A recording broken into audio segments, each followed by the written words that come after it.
did not think that I was going to be making a video today. It's July the 3rd. It's the hottest day that we have had this year. And I was previously notified by DHL that the new Intercontinental belt, the one that I teased in the last couple videos, wasn't going to be delivered till next Tuesday. So to tell you what the turnaround time was from my man Umair Umi, that the championship was commissioned, if you will, on June the 15th.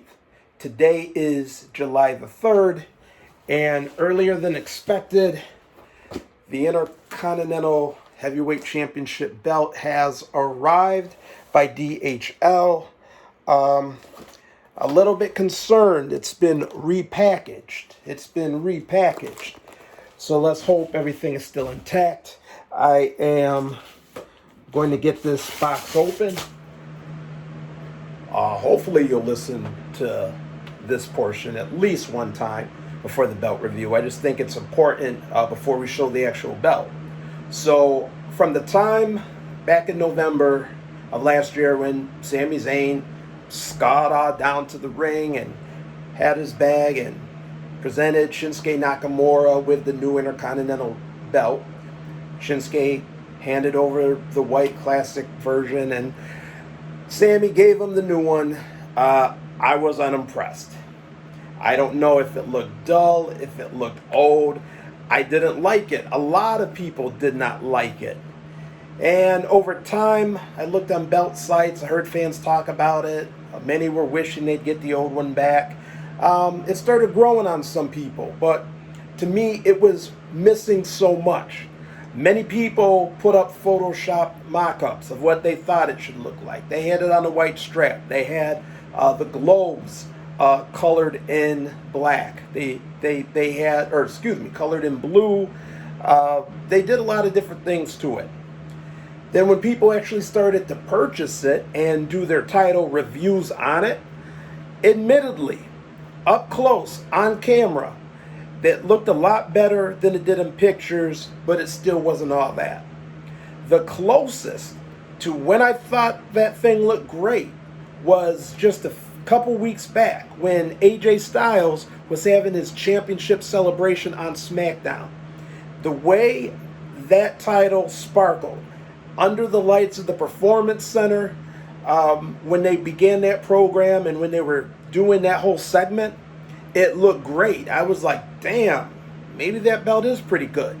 But the moment AJ put the belt around his waist, it was no longer under the under those lights. Nothing against AJ, it's just only the belt. I thought it was pretty dull again. A couple things for me personally. Number one, I think the IC title looks great on the white strap. I thought that should be the tradition of it.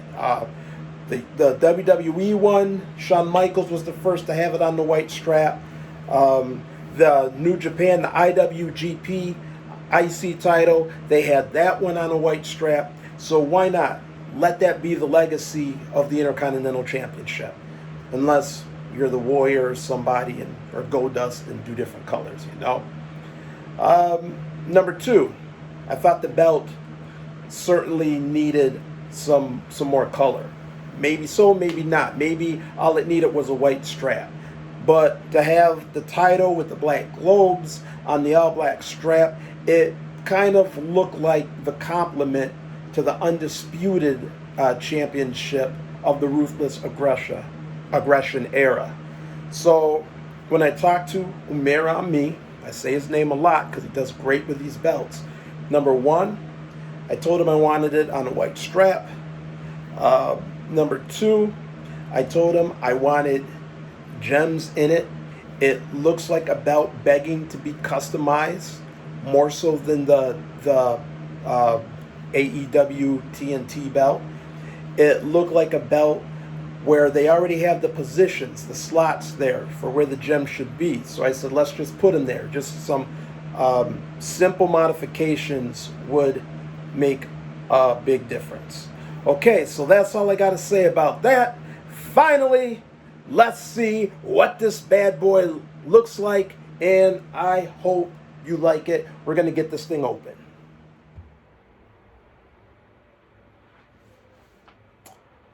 Whoa.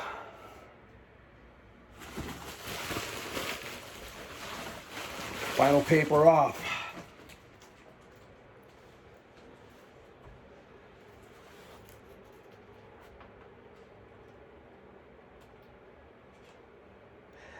Ladies and gentlemen, this is what the Intercontinental Heavyweight Championship belt should be.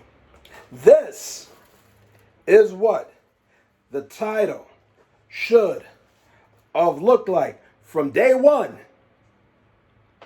When Sami Zayn scod to the ring with that little bag and gave it to Shinsuke Nakamura. This is what the Intercontinental title should have looked like from the very beginning.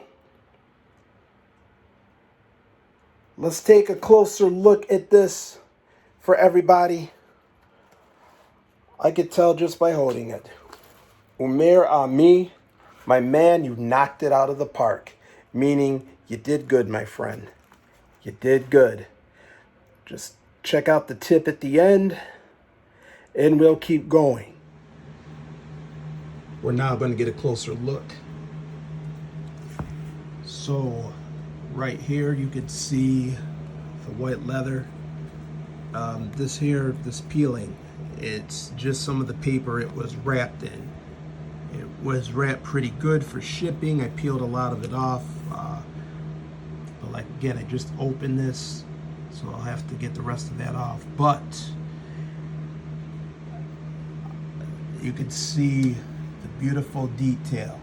Originally, when I had this made, I wanted to get it quick. I wasn't even concerned about the etching on the strap, the designs of the strap. I just wanted a good quality white leather strap. But Umair was the one who had said it'll look nice, it'll take longer, but it'll look great.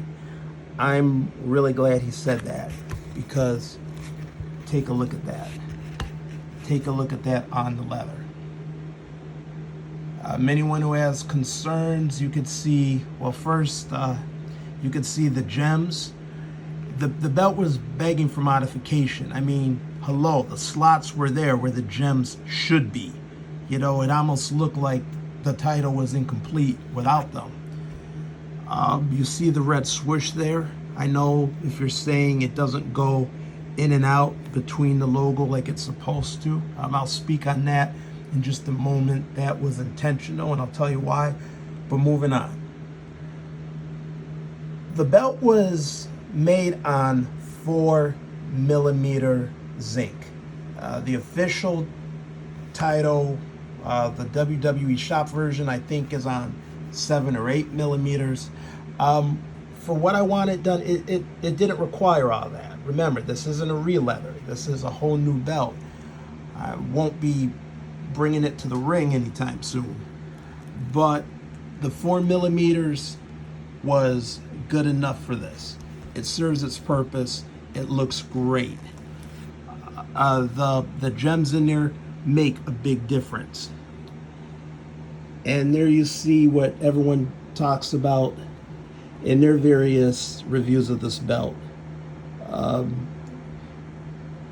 You can see that centerpiece there, which was applied separately. The etching looks great. The jewels look astounding for not being, real cubic zirconias, but they serve their purpose. Now, clearly, as you can see, as great as this is, these side plates on this replica are not removable, are not replaceable. That's fine. There's plenty of WWE logo belts to serve that purpose. And right at the end, this might be my favorite part with the rest of the etching, but check out that tip. Check out that tip. It's beautiful. Yes, this thing is excellent. Getting back to the swooshes for a moment. So originally, there wasn't going to be any color on the logos. I wanted them left the same. But towards the end, I told Umair that the belt needs more color. And I said, can you put the red swooshes on like they exist on most of the WWE's other titles? He had said no, because they were already etched, so it would be very difficult to get the red paint in between, in between the W like it usually is, like on that title there, the way it's supposed to look. But I told him I wasn't bothered. I said, just put it on over. It'll give it more character. It'll add to the uniqueness of what the Intercontinental Championship is.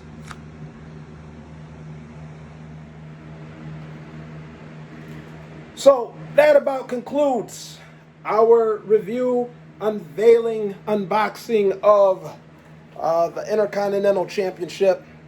Again, big shout out and props to Umair Umi, who designed this beautiful, beautiful Intercontinental Heavyweight Championship belt. Yeah, for me. And I highly recommend him to fulfill all of your championship title needs. Again, this championship was commissioned, if you will, on June the 15th, and it arrived today, go figure, on July the 3rd. And there's one more look. Now to see where we're going to place it. Yes, I think we're going to do some shifting around right now. My great rated R championship. Yeah, we're going to put our IC title there. Let's see. This is what we'll do. We're also going to put Umair's world title up here.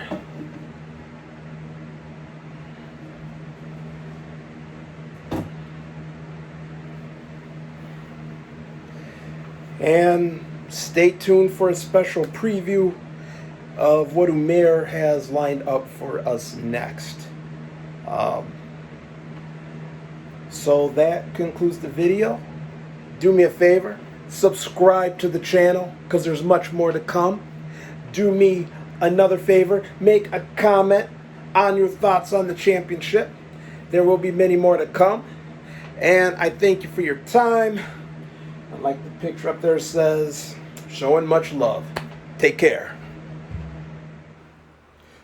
And coming this summer, you will see the championships made famous by Lord Stephen William Regal, Arn Anderson, Tully Blanchard, Mike Rotundo, and of course, Stone Cold Steve Austin. And more to come, yeah.